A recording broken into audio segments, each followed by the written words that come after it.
Today, we're going to talk about one of the most fundamental, most important inventions in all of human history, money. And look, it is so much more than just the coins and bills in your pocket. It's kind of like the software that our entire modern world runs on. But to really get it, we have to start by debugging the story we've all been told about where it came from. So let's just kick things off with a huge question. What one single invention underpins pretty much everything in our lives? What allows millions, even billions of people who have never met to work together? The answer, you guessed it, is money. But how it actually came to be, well, that story is way more surprising than you might think. All right, first up, let's go over the classic story. You know, the one you probably heard in economics class. It's a simple, pretty logical tale that all starts with the problem of barter. So picture this. In a world before money, if you were a farmer with, say, extra grain and you needed new shoes, your only option was to find a shoemaker who just so happened to be looking for grain right then and there. This direct swap is called barter. And sure, it makes sense when you're talking about a tiny village, but as societies got bigger, the whole system started to fall apart. Yeah, barter just doesn't scale, and here's why. First, you need what economists call a double coincidence of wants. I have to have exactly what you want, and you have to have exactly what I want. That's already tough. Then there's the problem of divisibility. I mean, how do you make change for half a cow? And on top of all that, you've got issues with timing and goods spoiling. It was just incredibly inefficient. You could never build a complex economy on that. And believe me, this isn't some new idea. More than 2,000 years ago, Aristotle himself laid out this exact same story. He basically argued that people invented money as a practical fix, a convenient, universally accepted middleman to get past how clumsy barter was. It seems like the logical next step, right? Or was it? You see, it's a great story, it's very logical, but it leads to this really fascinating historical puzzle. Because when anthropologists and historians actually went looking for proof of a real barter economy, they came up with, well, nothing. And this is where things get really interesting. What if that whole neat, tidy story is just a myth? What if money didn't come from barter at all? So, for decades, anthropologists dug through mountains of records looking for just one example of a society that ran on what they call barter, pure and simple. They were trying to find that real-world case study of a culture that went from trading goods directly to inventing money. And this quote just nails their conclusion. According to folks like anthropologist Carolyn Humphrey, there is zero evidence that any society was ever based on barter. In small communities, people didn't trade like that. They operated on credit, on social favors, on giving gifts. When barter did happen, it was usually between strangers, or even enemies. It was never the basis of an entire economy. Okay, so this is the absolute key takeaway here. We have two completely different origin stories. The textbook version says money is a physical thing that made trading easier. But all the historical evidence points to something else entirely, that money started as an idea, as an accounting tool for keeping track of who owed what to whom. And that brings us to this alternative theory, which completely flips the old story on its head.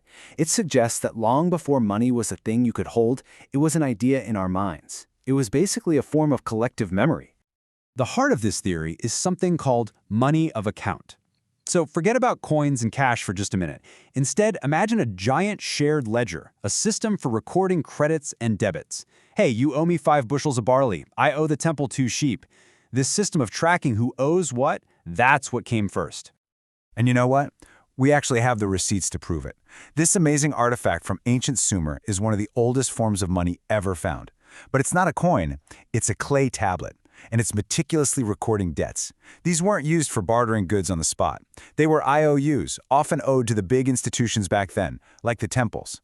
This is pure accounting, and it existed thousands of years before anyone ever minted a coin. And their system was incredibly sophisticated.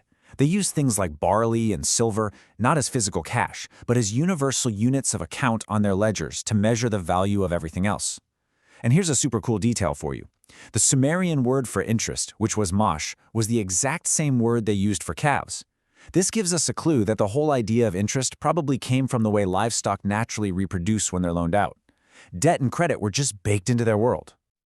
So, if money really started as this abstract accounting system, then how on earth did we end up with pockets full of coins and digital wallets on our phones? Let's do a quick run-through of its physical evolution. Physical money actually showed up way later, basically as a token to represent all those debts. Around the 7th century BC, you see the first standardized coins pop up in Lydia, what's now Turkey, and that revolutionized trade between strangers. Fast forward a bunch of centuries, and China invents paper money to make things more portable. Europe eventually catches on with banknotes in the 1600s. Then, a massive change happens in 1971. The US dollar gets disconnected from gold, creating fiat money. It's valuable just because we all agree it is. And then, in 2008, money evolves again with Bitcoin, a decentralized digital currency that, in a way, brings that whole idea of a shared public ledger full circle. So, what's the big takeaway here? If money didn't really start with barter and its physical form is constantly changing, then what is it really? The answer, it turns out, is both incredibly simple and really profound. Think about it. A dollar bill is just a piece of paper and ink. A number on your banking app is just a bit of data. Unlike a bushel of grain or a cow, our money today has no real use value on its own. So, why does it work? It works because we all buy into the same story about value. We collectively believe it works. Money is really a technology we invented to trust a stranger's promise. It's more than just a social contract. It's a global shared database of who owes what to whom. So the most important thing to remember is this. Money's main job wasn't to make bartering better. Its job was to solve a much, much bigger human problem. How do you get society to work when it gets too big for everyone to know and trust each other personally? Money is the protocol for mass cooperation. And that one simple, elegant solution, creating a shared memory of our obligations to each other, is what allowed us to build everything. Cities, empires, global trade, the entire complex world we live in. Money isn't just an economic tool. It's the invisible architecture that holds human civilization together.